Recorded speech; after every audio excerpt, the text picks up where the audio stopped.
غیر اللہ سے مدد مانگنے کے حوالے سے کیا فرماتے ہیں؟ اللہ تبارک و تعالیٰ کے علاوہ کسی اور سے مدد مانگنا یہ اس صورت میں درست ہوتا ہے کہ جب ہم غیر اللہ سے جب مدد مانگ رہے ہیں، اللہ تبارک و تعالیٰ کے علاوہ کسی اور سے مدد مانگ رہے ہیں، تو اس کا مطلب ہے کہ وہ حقیقی طور پر اللہ تبارک و تعالیٰ حقیقی طور پہ مدد کرنے والا نہیں، بلکہ حقیقی طور پر اللہ تبارک و تعالیٰ مدد کرنے والا ہے، وہ ہمارا وسیلہ اور ذریعہ بن رہا ہے۔ جب یہ کانسیپٹ ہمارے ذہن کے اندر ہوگا، یہ بات ہمارے ذہن کے اندر ہوگی، تو پھر غیر اللہ سے مدد مانگنے میں کوئی حرج نہیں ہے۔ احادیث طیبہ اس حوالے سے کثیر موجود ہیں۔ حضور سرور دو عالم صلی اللہ تعالیٰ علیہ وآلہ وسلم نے ارشاد فرمایا، اطلب الحوائج عند حسان الوجوہ،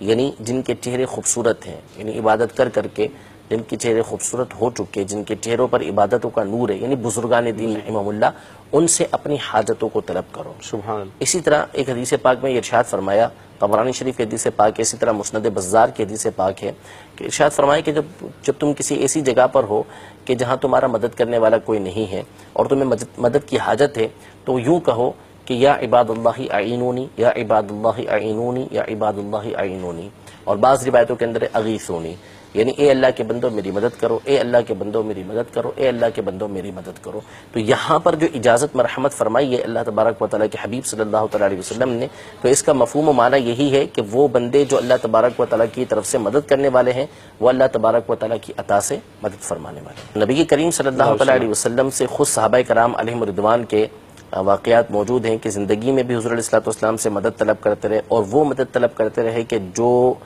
عام طور پہ طلب کی جاتی ہے وہ بھی، اور جو عام طور پہ طلب نہیں کی جاتی وہ بھی۔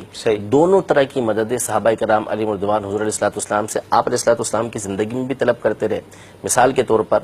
آپ علیہ الصلوۃ والسلام کے پاس بعض صحابہ کرام علیہم رضوان اپنا ٹوٹا ہوا ہاتھ لے کر آئے کہ جنگ میں ہاتھ نکل گیا، تو حضور علیہ الصلوۃ والسلام نے اپنا لعاب دہن لگایا اور وہ ہاتھ جوڑ دیا۔ اب یہ وہ مدد ہے کہ جو عام طور پہ نہیں کی جا سکتی، ٹھیک ہے نا۔ ڈاکٹر کے پاس جاتے ہیں، ڈاکٹر آپریشن کرے گا، ٹانکے لگائے گا کہ جس کے ذریعے سے ہاتھ جڑ سکے۔ اسی طرح ایک صحابی رضی اللہ عنہ کی آنکھ نکل آئی جنگ کے دوران، تو وہ آنکھ لیے حضور علیہ الصلوۃ والسلام کے پاس ہے، حضور علیہ الصلوۃ والسلام نے اپنے لعاب دہن کے ذریعے ان کی آنکھ کو جوڑ دیا۔ وہ فرمایا کرتے تھے کہ مجھے نہیں معلوم کہ میری کون سی آنکھ سے زیادہ نظر آتا ہے، دونوں آنکھیں درست ہو گئیں بالکل حضور علیہ الصلوۃ والسلام کے لعاب دہن لگانے کی وجہ سے۔ تو زندگی میں بھی حضور علیہ الصلوۃ والسلام سے وہ مدد طلب کرتے رہے کہ جو تحت الاسباب آتی ہے اور جو ما فوق الاسباب ہے، ہر طرح کی مدد حضور علیہ الصلوۃ والسلام سے صحابہ نے طلب کی۔ اسی طرح جب حضور علیہ الصلوۃ والسلام دنیا سے تشریف لے کر گئے، تو اس کے بعد بھی صحابہ کرام علیہم رضوان کے واقعات موجود ہیں، تابعین کے واقعات موجود ہیں کہ انہوں نے بارگاہ رسالت میں عرض کی کہ مثال کے طور پر مشہور واقعہ ہے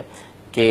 حضرت عمر رضی اللہ عنہ کے زمانے میں ایک مقام پر یمامہ میں جنگ ہو رہی تھی، تو صحابہ کرام علیہم رضوان کا نعرہ تھا یا محمدہ، یعنی یا رسول اللہ صلی اللہ علیہ وسلم ہماری مدد فرمائیے۔ صحابہ وہاں پر نعرہ ہی یہ لگا رہے تھے کہ یا رسول اللہ ہماری مدد کیجیے۔ حضور علیہ الصلوۃ والسلام دنیا سے تشریف لے کر جا چکے ہیں، ایک عرصہ گزر چکا ہے، اور صحابہ کرام علیہم رضوان ہزاروں میل کے فاصلے پر موجود ہیں، وہاں سے نبی کریم صلی اللہ تعالیٰ علیہ وسلم کو اپنی مدد کے لیے پکار رہے ہیں۔ تو یہ صحابہ کرام علیہم رضوان کے اعمال بھی موجود ہیں، آپ کے طریقہ کار بھی موجود ہے۔ یوں ہی تابعین کا طریقہ کار بھی یہ رہا کہ وہ نبی کریم صلی اللہ تعالیٰ علیہ وسلم سے مدد طلب کرتے رہے۔ حضرت امام زین العابدین کے قصیدے موجود ہیں جس میں انہوں نے نبی کریم صلی اللہ تعالیٰ علیہ وسلم سے مدد طلب کی۔ یوں ہی امام اعظم رضی اللہ عنہ کا قصیدہ موجود ہے جس میں انہوں نے نبی کریم صلی اللہ تعالیٰ علیہ وسلم سے مدد طلب کی۔ تو یہ سلسلہ در سلسلہ